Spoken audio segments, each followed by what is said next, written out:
How you doing? Peter, all right? Thanks very much, everybody. We'll kick off as normal for live.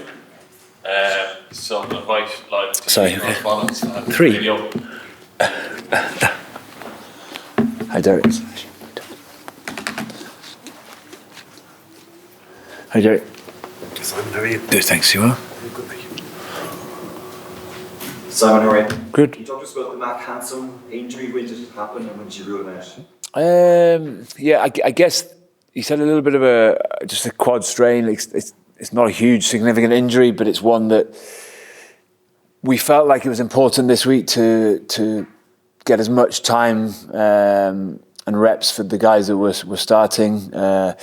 And with Jamie being on the wing, then it meant probably he could have come in and out of that position with Mac, but it felt right to give him the minutes on the right wing, and he gives us that coverage across the back line really in terms of that flexibility to go to a 6-2 split. So it was probably a little bit of an earlier call, that we felt like it was the right thing to do to allow us to build that continuity in the guys who were starting to get reps. And Mac was comfortable with that. He realised that it might be one that was touch and go, and we felt like it was the right thing to do to make that early decision. That's the last home Irish game for the three lads. Will you be using that emotion to motivate as motivation this weekend?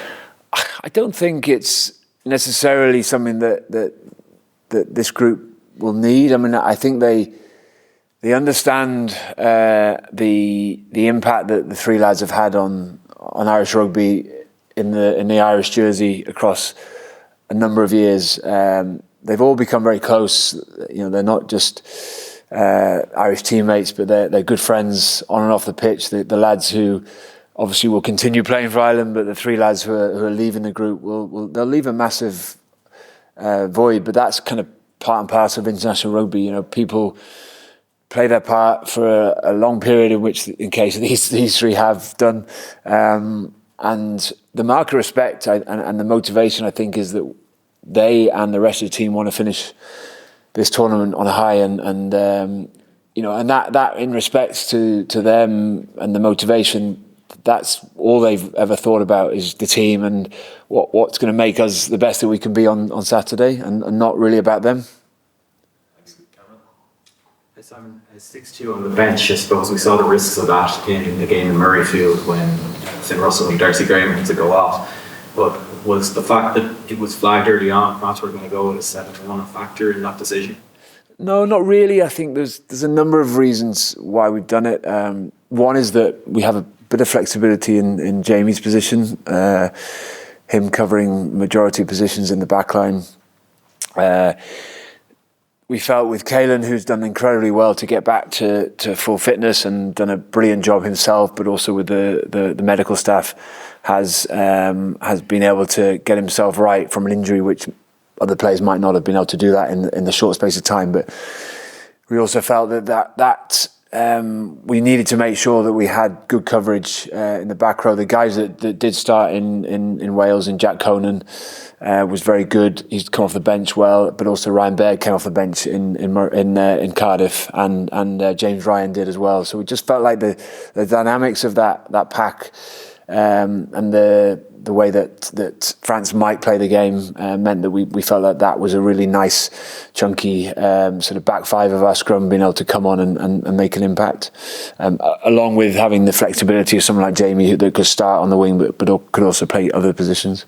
Was that versatility the reason Jamie might have got the nod ahead of Calvin Nash, say? Yeah, certainly. I think that you're always looking for. Sometimes there's really tight calls and it's just a gut, but I think on this one there's a couple of reasons for that. But yeah, certainly one of those would be that Jamie offers us more flexibility in the positions that he can play. Yes, Steve. Hi, Simon. There have been some very memorable games against France, and obviously you'll take a win whatever way it comes. But how much are you hoping this sporting occasion can live up to the hype? Yeah, I guess it's. You always want to feel like you're going to go out and perform and inspire the people watching, inspire the nation that this team has done for a number of years. and that's part of the reason.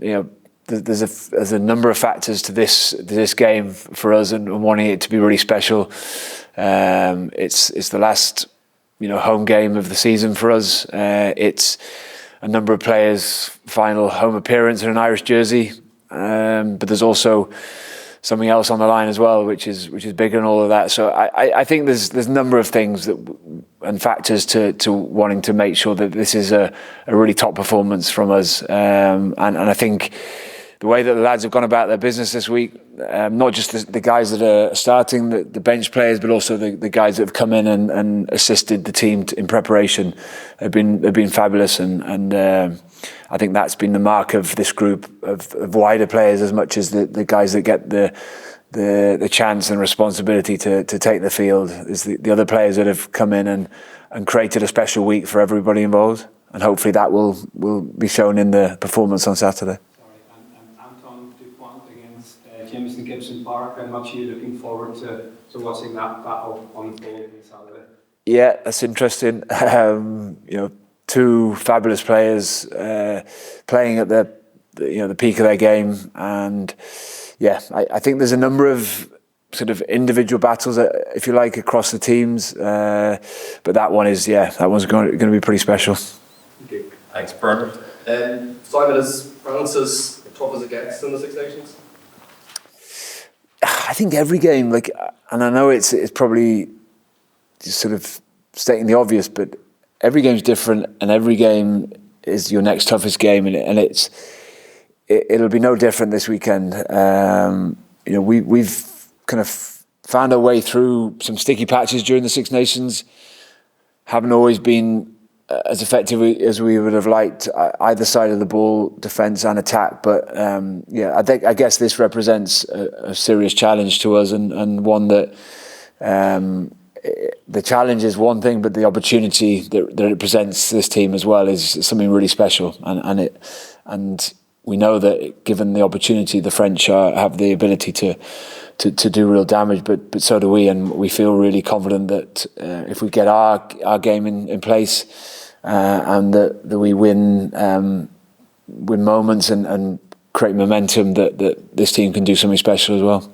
Just on the three lads, is there any point this week where they're given the floor to speak to the group? Obviously it's a hugely emotional week, but I know Mac mentioned this week, that's not just this week, the whole championship is about those. Yeah. I guess the recent announcement has obviously kind of highlighted, even if players would have known about the decision prior, everyone else knows about it now. So it's just been, and they're not the three type of players that would ever want it to be about them. But obviously we want to make sure we mark the occasion with the respect and the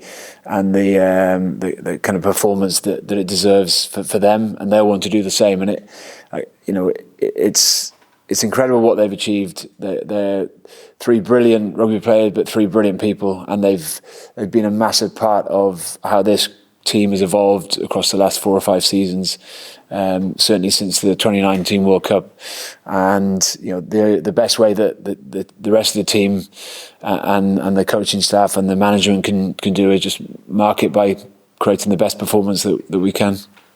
Ask a couple of questions in the live section. Neil, then. Simon, just one from me. How close was Tyson Furlong to being available this week? Yeah, listen, he trained with Leinster last week, did a bit with them, did a bit more with us, and it's been just a continual kind of progression in terms of getting as many kind of training minutes under his belt. He's hit scrums this week, so he wasn't massively far away from it, but I guess it's just making sure that that there was a confidence that he could get through. I mean, training is one thing, getting through 40, 50, 60 minutes of an international game is different. So it was kind of, we were building up towards this, and we still feel like he's in a really good place, and he feels confident that he's hit the sort of steps that he's needed to, but it was just probably a few days too early. Certainly, yeah. Just on Jamie, as you mentioned, he is very flexible with his position. Can't remember on the right as often. He's a left footer often. Yeah. How confident are you to adapt his skill set into another new club? He's done pretty well so far across the short kind of international career he's had. And yeah, listen, he's a fabulous footballer first and foremost. He's got a physical presence, and he's also got a really smart rugby kind of brain, and understands the game and the feel of the game. So we have a bit of flexibility there in terms of his positioning, the flexibility to move him around a little bit as well in certain parts of the field, so we can kind of utilise his left, but he's also got a right foot as well. So yeah, I think there's a bit of flexibility within the system that would allow us to utilise him and Hugo as well in different positions. And just on the bench, Rob Herring, when he gets not ahead of Gus McCarthy's features, what was he thinking there? I think there's obviously there's a very much a strong focus on our set piece and how we need to keep building that. I think Rob gives that little bit more experience and now in a position which can be pretty tricky. I think what he'll allow us to do as well, he'll get the opportunity to come off the bench with a younger player in Tom Clarkson, gives him and Tom a nice little bit of a connection. Obviously Cian as well with his experience on the other side of that. So it's kind of it was a bit of a horses for courses in terms of trying to create the best dynamic, certainly when those guys come off the bench at whatever point that is in the game, to give the scrum and the line out that little bit of experience. Great, thanks everyone. That's it for the live section. The rest